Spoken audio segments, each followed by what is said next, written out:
Hey guys, once again we've got Lynx here, and I had to calm down before I made this video, and I had to calm down for a very good reason.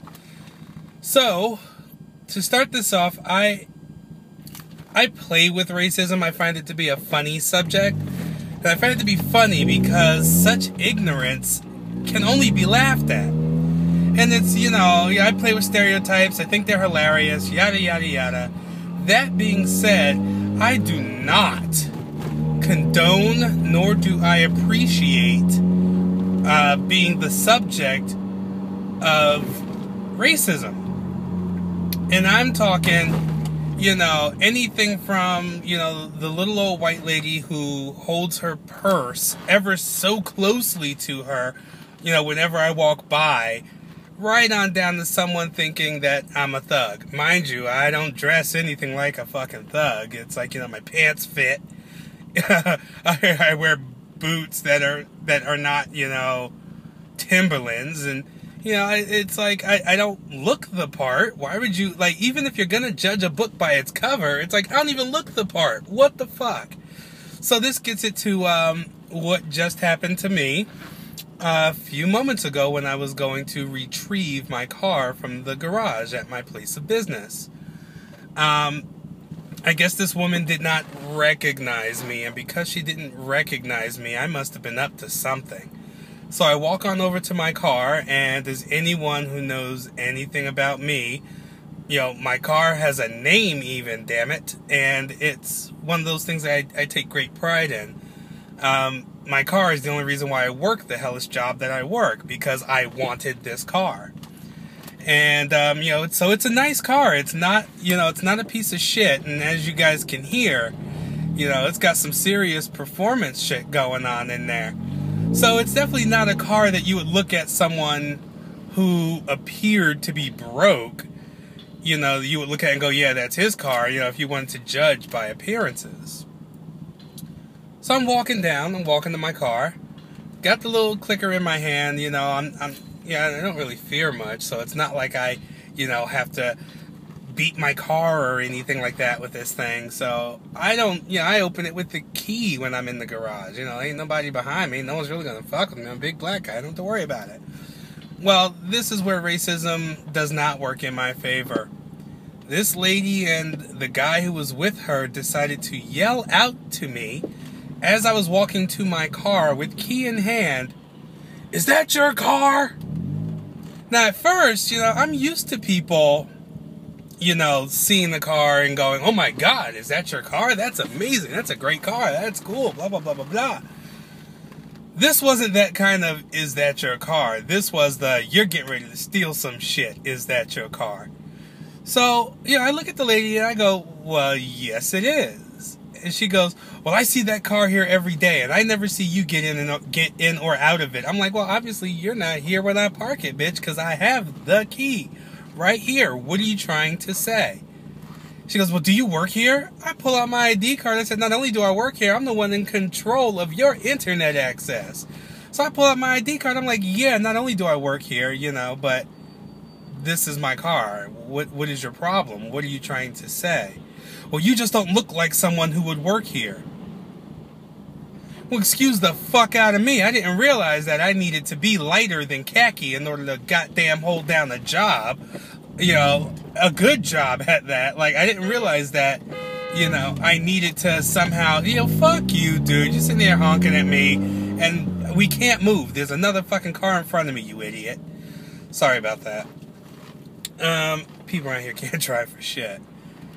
But it just it's one of those things, when racism's, sometimes it hits you in the face, and your ass don't realize it till 15 minutes later. That's what this was like. This really was, after the fact, I'm like, that was racist. What the fuck? So apparently because I'm a big black guy wearing a leather jacket, not even some big, I'm like, are you serious? Is this my car? So the first thing you jump to when you see a person of color in the garage is that we're here to steal something? I got pissed. I got really pissed at her. And, as she's sitting there watching me, I get back out of my car, And I look at her and I say, you know, lady, not for nothing, but you have everything that you have because of my ancestors. I don't have everything I have because of your ancestors. Your ancestors basically forced mine to sit down while you climbed on our fucking backs and then climbed up on that ledge. At the moment we got sick of y'all asses climbing on our backs to get on that ledge, we finally get equality. Great. We ask you for a little help to get up on the ledge that we helped you get onto, and then you want to call reverse racism on that. And it's like, you know what? I earn everything that I have, you know. And here's a very simple truth that, you know, my mother told me when I was a kid. You know, I had a lot of white friends and everything else. And to her, she was saying that that same kid who is your friend is going to be your competition. That kid is going to be fighting for the same jobs that you are trying to get. And because that kid is white, he will have an easier time getting that job than you will ever have. You will have to work twice as hard just to get equal pay. You will have to be twice as nice just to not be seen as a stereotype. You're going to have to be twice as much in control of yourself, your emotions, and your anger, just so that you are not seen as a typical angry nigger. And of course, you know, I never really took her seriously on this. I was just more or less like, you know, Mom, you're crazy. That would never happen. But as an adult, I must say she is 100% correct. And this doesn't have anything about being racist towards white people. This has everything to do with, you know, being sure that, you know, you are representing yourself in a manner that would make you the most successful. Now, think about that. That's kind of fucked up. You know, I have to work twice as hard just to be seen as an equal. I have to be twice as smart to be seen as an intellectual equal. I have to be twice as good at anything in order to achieve the same level that someone nowhere near as good as I am can achieve. So for someone to come up to me and accuse or even insinuate that I would be here to steal something is highly offensive. I mean, offensive to the point where it makes it understandable as to why a lot of black people do not trust white people. I don't say that it's right. I really don't. I don't think that's right at all.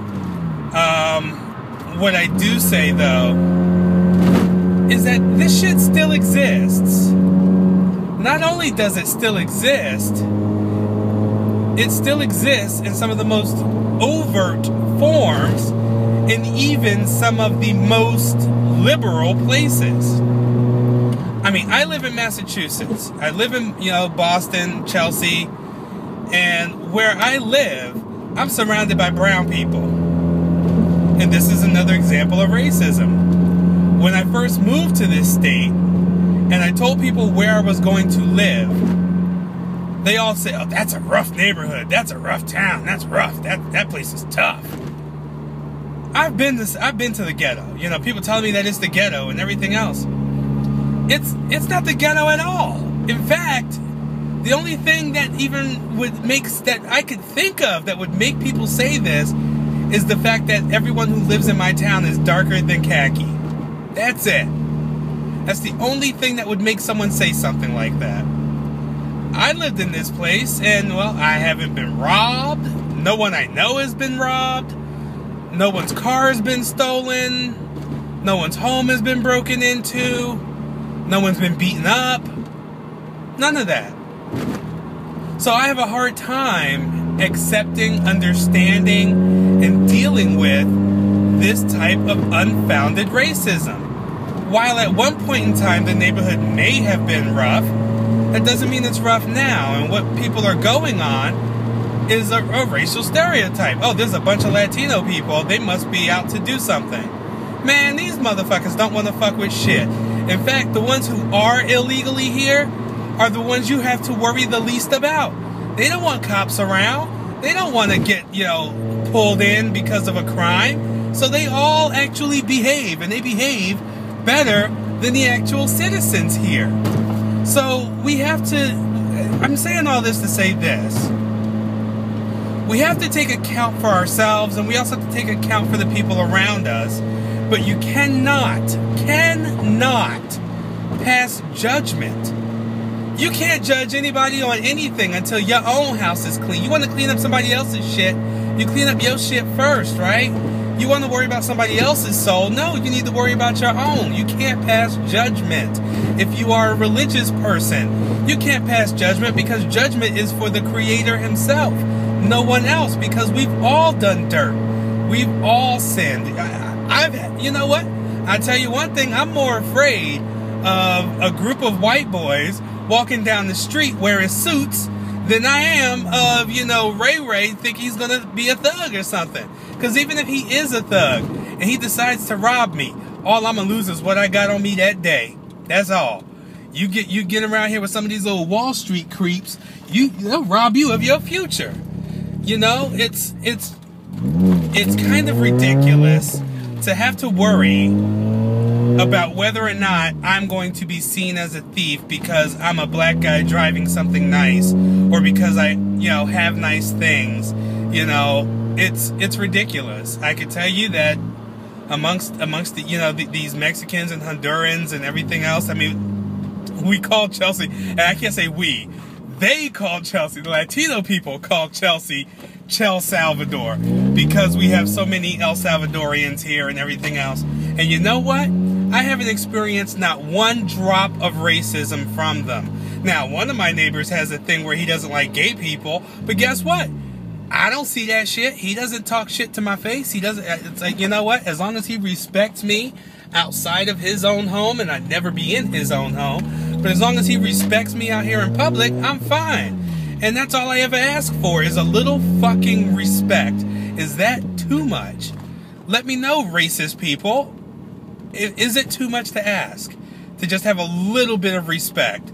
If you see a black guy who is driving a nice car, he is not automatically a drug dealer. He is not automatically someone who stole it. What you really need to think about is what hardship did he have to go through to earn it? What did he have to do to get the job to earn it? And is it the same thing that I would have to do to get the job to earn it?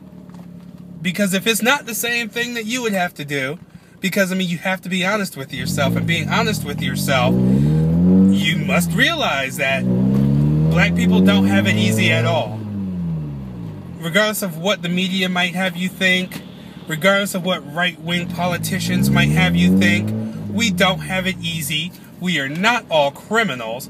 A good majority of us actually work for what we have. We don't all live in the ghetto, and a lot of us who did live in the ghetto get out of it. So don't think that what you see on TV or in the media is what's real or what is true. What you should be doing is more or less worrying about yourself. You want to pay a compliment because they got nice shit? Do so. And realize that if they're not a drug dealer, which 9 times out of 10 they're fucking not, perhaps we actually worked for it. And just know that our lives are not that easy. That our lives are not all peaches and cream. And that, it's hard out there. And I don't want to have to sit here and justify the fact that I work twice as hard as the person accusing me of not working at all. So I'm pretty much over it. And I'm almost home. I'm getting ready to turn the corner onto my street.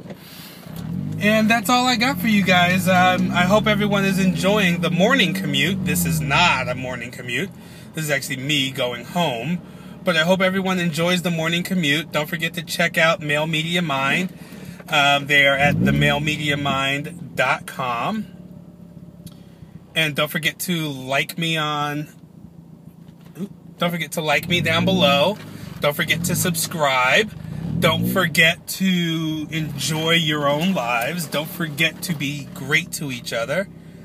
And that is all I've got for you. TheMaleMediaMind.com, LynxBear.com. You can also find me on Facebook at Brutal Lynx. You can also feel free to friend me on Facebook. I pretty much have accepted friends from people who have seen my blog. I don't mind. I'll pretty much allow your friend request and allow you to stay on until you prove yourself to be a moron. Not saying that you people are moron. People who watch my shit, you guys are all smart. So, that is all I got. I have parked. I am getting the fuck out of this car. And I'm going upstairs. Catch you guys later.